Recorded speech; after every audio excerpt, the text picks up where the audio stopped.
जब जब धर्म पर संकट आता है, तब तब भगवान विष्णु अवतार लेकर धर्म की रक्षा।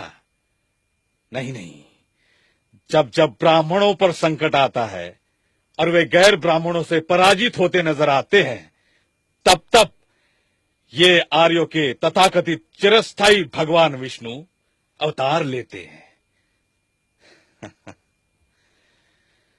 और पराक्रमी व बलशाली मूल निवासी राजाओं को कपट से मार डाला जाता है। साम दाम दंड भेद नीति द्वारा अनार्य के विद्रोह को नष्ट किया जाता है। काल्पनिक भगवान का डर लोगों में फैलाकर ब्राह्मण अपनी श्रेष्ठता को बचा लेते हैं और हर युग में नित नए विष्णु भगवान के अवतारों की कपोल कल्पित कहानियां गढ़ लेते हैं। चतुर्वर्ण व्यवस्था बनी रहे, इसलिए हर युग में एक अवतार, अवतार ही अवतार। दशावतार की श्रृंखला में तथाकथित भगवान विष्णु ने मत्स्यावतार नामक पहला अवतार लिया। कहा गया कि हैग्रीव नामक असुर ने ब्रह्मा के मुख से वेद वाक्य सुन लिए थे, इसीलिए मत्स्य अर्थात मछली का रूप लेकर भगवान विष्णु ने उसका वध कर डाला। किंतु सत्य ये है कि सागर किनारे दक्षिण भारत में असुरों की अर्थात द्रविड़ों की सभ्यता विकसित थी।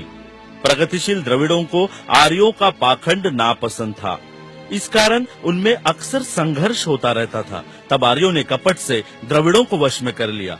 उनके कपट पर पर्दा पड़ा रहे, इसीलिए मत्स्यावतार की कल्पित कहानी को प्रचारित किया गया।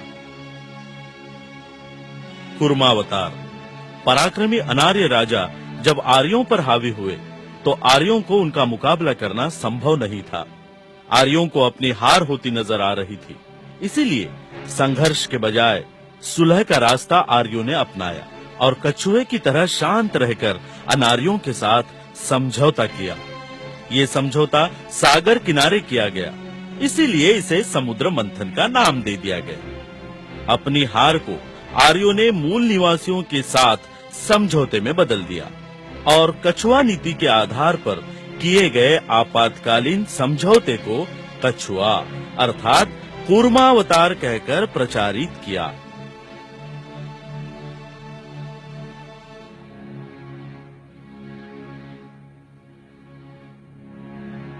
मंदार पर्वत के द्वारा समुद्र में असुरों के सहारे देवगणों द्वारा समुद्र मंथन करके अमृत प्राप्त करने की चमत्कार की कल्पना महज भोली भाली जनता को बहकाने की चाल ही है।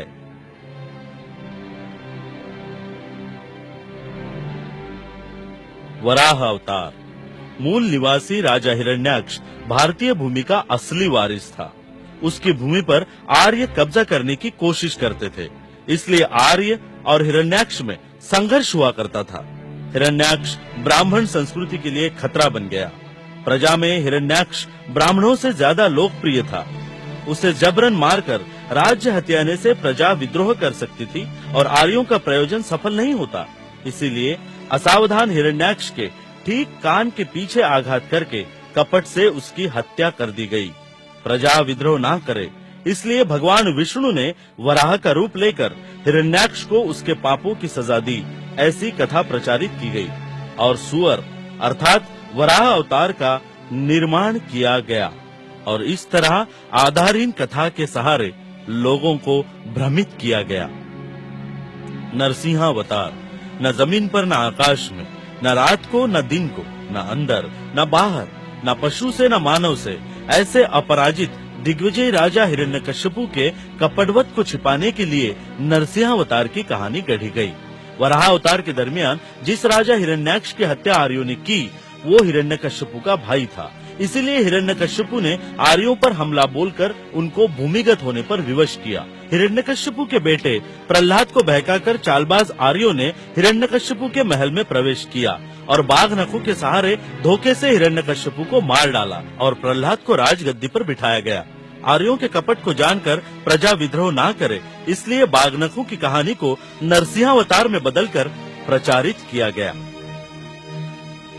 वामनावतार। प्रहलाद का पोता बलि अनार्यों का राजा बना। बलि को अपने पूर्वजों का इतिहास ज्ञात था।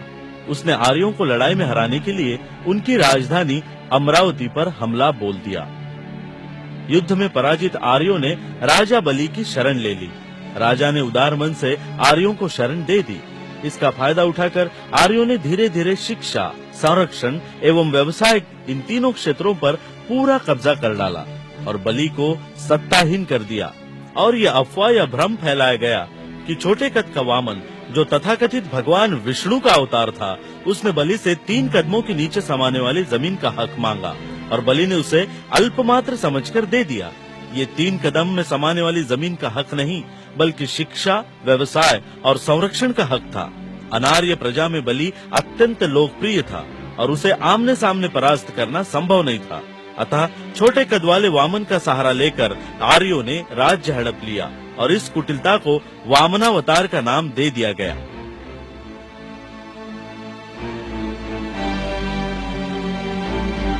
परशुराम अवतार। बलि के साम्राज्य पर आर्यों ने कब्जा कर लेने के बाद भारतवर्ष में वैदिक संस्कृति और चातुर्वर्ण व्यवस्था चारों तरफ फैल गई। ब्राह्मण, क्षत्रिय, वैश्य और शूद्रों में सारा देश बढ़ गया। लेकिन अब नया विवाद उत्पन्न हो गया, क्षत्रिय श्रेष्ठ या ब्राह्मण श्रेष्ठ। क्षत्रियों के पास राज सत्ता थी, इसलिए वे ब्राह्मणों को नीचा दिखाते थे। ब्राह्मणों का अस्तित्व खतरे में पड़ जाने के कारण तथाकथित परशुराम अवतार का सहारा लेकर ब्राह्मण धर्म की रक्षा के लिए परशुराम ने 21 बार हमला करके क्षत्रियों की भारतवर्ष में हत्या कर डाली। ब्राह्मणों का परंपरागत सम्मान वापस लौटाने की कीमत क्षत्रियों को अपने खून से चुकानी पड़ी। ना ही प्रलय आया, ना ही कल्प आया, ना असुरों ने वेद चुराए। अब कौन सी विपदा आन पड़ी ब्रह्मगण पर, जो भगवान विष्णु एक नया अवतार लेकर आए। सत्य प्रिय प्रभु श्री रामचंद्र की, सत्य प्रिय प्रभु श्री रामचंद्र की, सत्य प्रिय प्रभु श्री रामचंद्र की।